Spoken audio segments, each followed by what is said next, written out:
Boa tarde novamente. Penso que já teremos então, aquela questão técnica resolvida. Vamos então, introduzir novamente a enfermeira Teresa Torres, da ULS Matosinhos. Boa tarde, enfermeira Teresa. Será que a Boa conseguimos tarde ouvir outra agora? vez. Acho que Agora sim.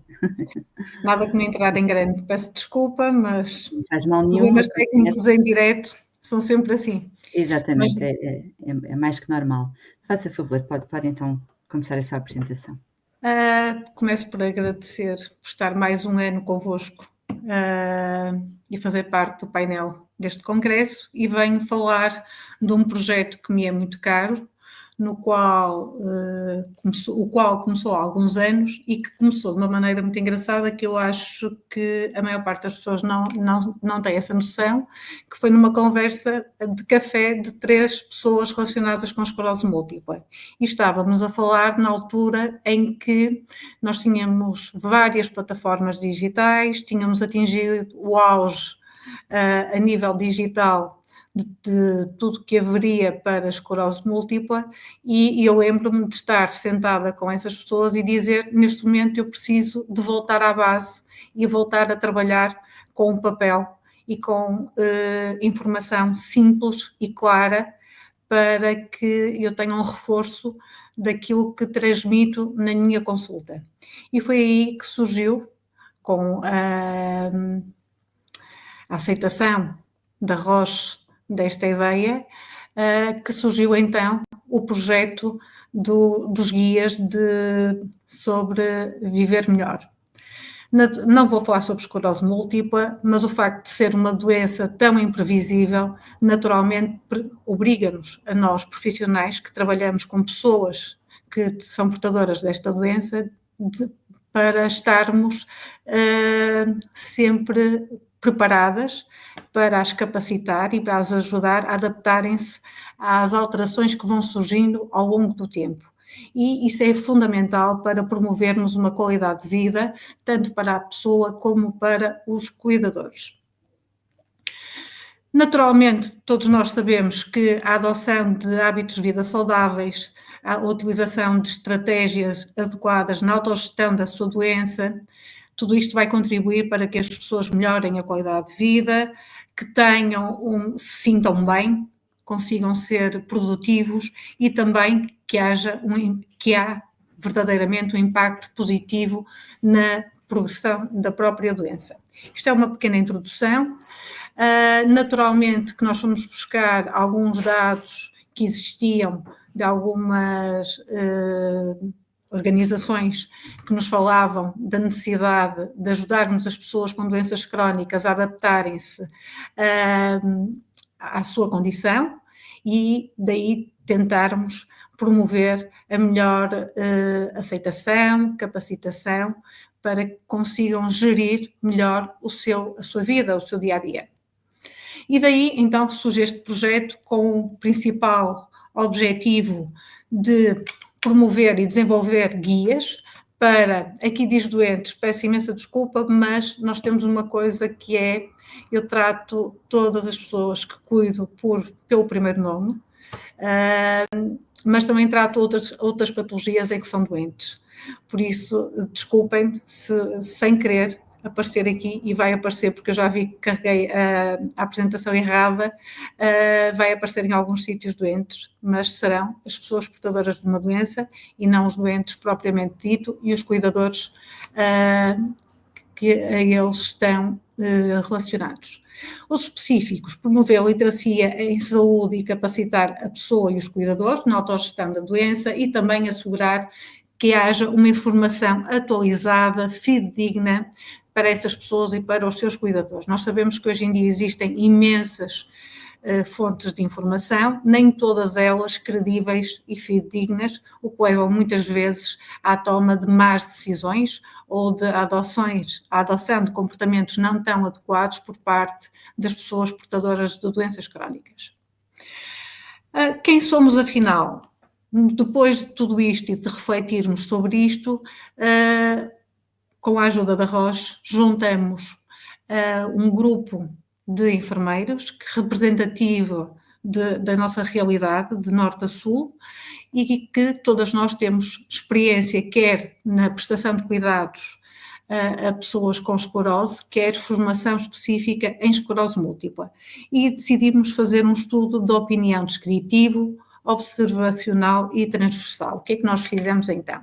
Foi uma coisa muito simples, que pegamos, reunimos-nos todas e decidimos ver todos os materiais que existiam, tanto os digitais como os materiais impressos, alguns até desenvolvidos por algumas de nós em outros momentos, e tentamos perceber qual era a pertinência de se criar um novo material quer para reforçar a consulta, quer para ajudar a pessoa no domicílio quando surgem algumas dúvidas no seu dia-a-dia. Este é o resultado da discussão, ou seja, foram votados os sintomas, os temas que nós achávamos mais pertinentes começar a trabalhar, até porque são muitos e era-nos impossível trabalharmos todos em simultâneo e pronto, isto é mesmo para mostrar o que é que resultou dessa reunião, que foi este quadro com os tópicos todos, com estes post-its sobre as nossas opiniões e dos quais depois foram tomadas decisões relativamente aos primeiros guias que iríamos desenvolver. Chegamos à conclusão em 100% que havia a necessidade de um novo recurso pedagógico atualizado, com linguagem simples, de uso fácil. Aqui dizem contexto hospitalar, mas não só, que fosse inclusivo para portadores e para cuidadores com pouco acesso à tecnologia ou pouco disponíveis para o efeito, e também inclusivo para as pessoas com menor literacia em saúde. Ou seja, eu trabalho em Matosinhos, eu tenho uma zona em que muito pescatória e que era muito complicado nós muitas vezes pedirmos para que as pessoas recorressem a plataformas, apps, porque realmente as pessoas não sabiam utilizar e havia ali um déficit na transmissão da informação. E eu, por outro lado, também sou suspeita porque eu gosto muito de trabalhar em consulta com o reforço ou complemento do papel para que possamos conversar relativamente a determinado sintoma ou a determinado hábito de vida. Por isso é muito frequente abrir um guia e estar a conversar com a pessoa sobre o guia, ou quando, depois de fazer uma consulta e estar a ensinar estratégias sobre gestão de algo, dizer à pessoa que tem um guia para levar para casa, para reforçar a informação que lhe transmiti. Pronto, naturalmente tivemos que recorrer às orientações que existem da DGS, ou seja, os guias têm que ser de fácil acesso, em que a informação é fidedigna, não pode haver dúvidas, pode-se utilizar vários recursos, não apenas um, e naturalmente nós vamos seguir as orientações que estão publicadas. Depois de escrevermos os guias, ou seja, nós estamos divididas, todas nós lemos todos os guias e passamos para uma segunda revisão do nosso trabalho. Tivemos a honra de sermos apadrinhados pelo grupo de estudos que nos permitiu apresentar este projeto numa reunião e que abraçou connosco este projeto de maneira a que conseguíssemos realmente chegar a todos a nível nacional e que a informação que fosse disponibilizada fosse credível, de fácil acesso, fácil compreensão e que estivesse disponível para todos. A primeira edição saiu em abril de 2023, nesta altura fizemos bastantes guias, por acaso, agora assim, olhando, não tinha a noção que tínhamos feito tantos em tão pouco tempo. Estes guias estão disponíveis em todas as consultas de enfermagem à pessoa com esclerose múltipla. O formato é nas consultas habitualmente é impresso, mas temos a possibilidade de o enviar por PDF. Estão também disponíveis em algumas plataformas, nomeadamente na SPEM e na Roche. A ideia é complementar as sessões educativas que nós fazemos na consulta de enfermagem, no sentido da promoção da literacia da saúde, a capacitação da pessoa e dos seus cuidadores. É importante que a pessoa saiba compreender-se a si própria, compreender a sua patologia, para depois também conseguir gerir em casa e no seu dia-a-dia, no trabalho, e também saber identificar, por exemplo, quando estão perante um surto. É muito importante a pessoa estar capacitada, ter conhecimento da patologia, de forma a conseguir ultrapassar as dificuldades que surgem e que muitas das vezes não surgem quando estão em consulta, mas surgem quando estão em casa, e que é extremamente importante nós darmos algum suporte nesse sentido. Pronto, na primeira edição nós fizemos os guias sobre a introdução à esclerose múltipla, alterações da sensibilidade, alimentação, atividade física, tabagismo, alterações oculares, planeamento familiar e fadiga. Em termos de consultas, os que tiveram mais visualizações foram, sem dúvida, o do planeamento familiar e o da fadiga, que nós também estamos muito habituados a nível de consulta a serem assuntos ou temas muito abordados pelas pessoas que acompanhamos. Neste momento estão a sair mais guias, estão a sair os guias que já estão disponíveis no site da SPEM, e penso que existem 1 ou 2 hospitais em que já foram lançadas, foram feitas reuniões sobre guias e que já terão alguns exemplares, mas neste momento estarão disponíveis os guias das alterações de sexualidade, alterações psicoemocionais, surtos, pseudosurtos e síndrome do TOF e lazer e viagens, ou seja, tentamos dar resposta àquelas perguntas e àquelas necessidades que nos têm sido mais frequentes na consulta. E quando eu estou a falar, não falo só na minha consulta, mas na consulta de todos os elementos do grupo. É fundamental percebermos que os guias foram feitos com um tema específico, escritos de uma maneira muito simples, porque eu costumo brincar e dizer que os guias são para todos, mas são de todos, mas não são para todos em todos os momentos. Ou seja, a ideia é que cada um faça o seu guia da sua esclerose múltipla. Não me interessa que uma pessoa tenha acesso ao guia das alterações visuais se a pessoa não tem alterações visuais. A ideia é humanizarmos, é direcionarmos tudo aquilo que fazemos na nossa consulta, de maneira a que aquela pessoa seja capacitada para gerir a sua doença. E eu acho que isto é uma mais-valia, ou seja, este aspecto é uma mais-valia relativamente aos guias ou trabalhos e outros documentos que foram feitos, porque falavam de tudo e nem todos têm tudo, por isso nós temos que trabalhar com cada pessoa. A ideia é humanizar, é trabalhar, é individualizar, e por isso cada guia trata um tema que é tratado por nós na consulta com a pessoa que está à nossa frente e que de alguma maneira demonstrou, ou por necessidade direta, que nós nos apercebemos, ou porque solicitou informação ou se queixou de determinado sintoma, e muitas das vezes nós estamos a conversar de estratégias e parece que estamos a ter uma conversa muito simples, mas estamos a ajudar a pessoa a conseguir adaptar-se àquele sintoma, àquela situação. Pronto. Espero que sejam um sucesso como foram os primeiros.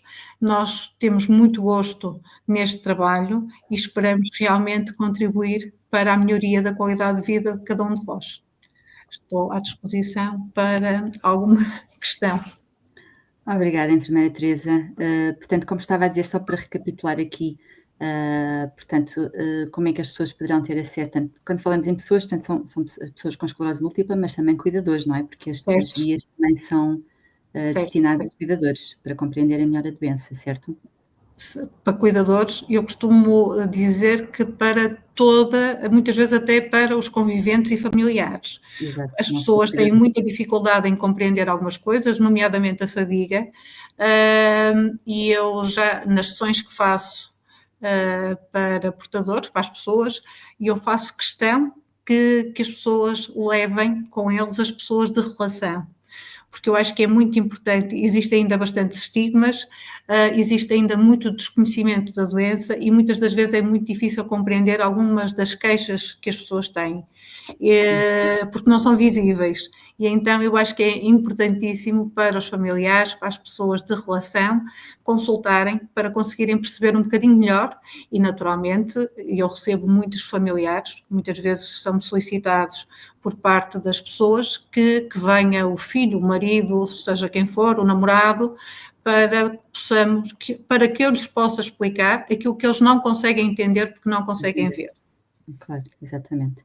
E obviamente que todos estes guias estão escritos numa linguagem acessível, Muito simples. compreensível, A né, linguagem é muito simples. desmistificar também Exatamente, ou seja, eu nas consultas, eu começo as minhas consultas por pedir às pessoas para a primeira consulta para me explicarem o que é esclerose múltipla, como se estivessem sentados num café com um amigo, no sentido de descomplicar, porque geralmente vêm com uma definição extremamente complicada na qual eles não entenderam rigorosamente nada do que aquilo é, e então eu tento adaptar-me à linguagem e à pessoa que tenho à minha frente e começo a desconstruir essas barreiras, essas dificuldades em entender, porque eu acho que ninguém consegue gerir nada que não consiga compreender.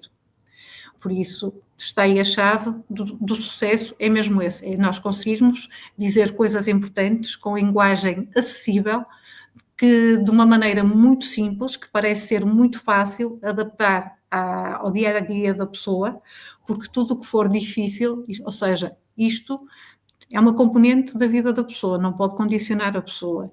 Por isso, nós temos que arranjar maneiras de conseguir gerir sem que isso seja um transtorno ou que modifique o menos possível a vida da pessoa que já vive com uma doença crónica, com as suas condicionantes, com a sua o facto de ser muito imprevisível e que nós aí realmente temos que capacitar. Eu acho que a palavra é capacitar ao máximo a pessoa, as pessoas de relação, os cuidadores, no sentido em que sim, as pessoas consigam em casa perceber o que é esclerose múltipla, o que não é esclerose múltipla, porque também nem tudo é esclerose múltipla, que é uma das coisas que depois também acontece a partir do diagnóstico.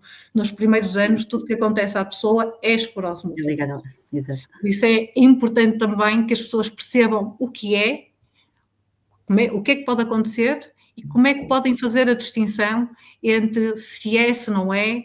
Pronto, e nós tentamos realmente com os guias trabalhar as coisas de uma maneira muito simples, de uma maneira com frases muito fáceis, de fácil assimilação, para que seja para todos. Mas é o que eu digo, não são para todos em todos os momentos. Não faz sentido que as pessoas tenham guias dos quais não tenham aquela sintomatologia.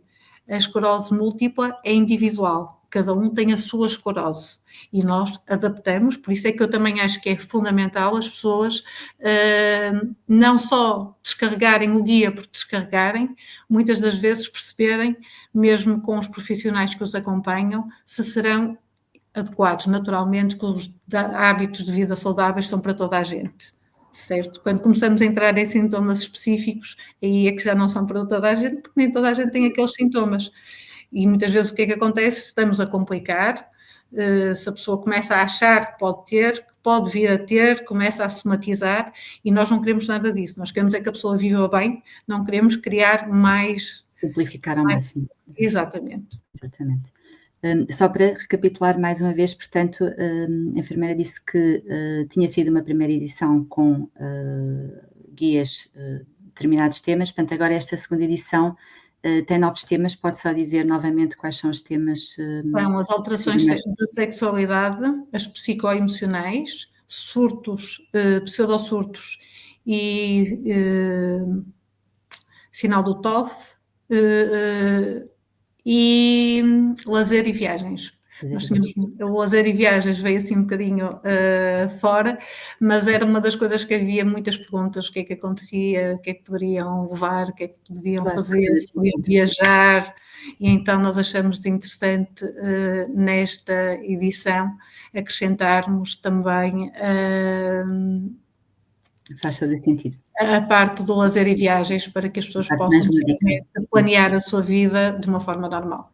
Claro, claro que sim. Portanto, e os guias, para terminar, os guias estão disponíveis online, portanto, através do site da SPEM, e não só, e do Roche também. E, portanto, em papel, como é que as pessoas poderão aceder? Neste momento, eles vão ser distribuídos a nível das consultas. Eu sou apologista que os guias também sejam um bocadinho orientados nesse sentido, ou seja, eu apanhei algumas situações de pessoas que tinham lido guias que não se adaptavam a elas e que isso lhes criou uma série de medos acrescidos.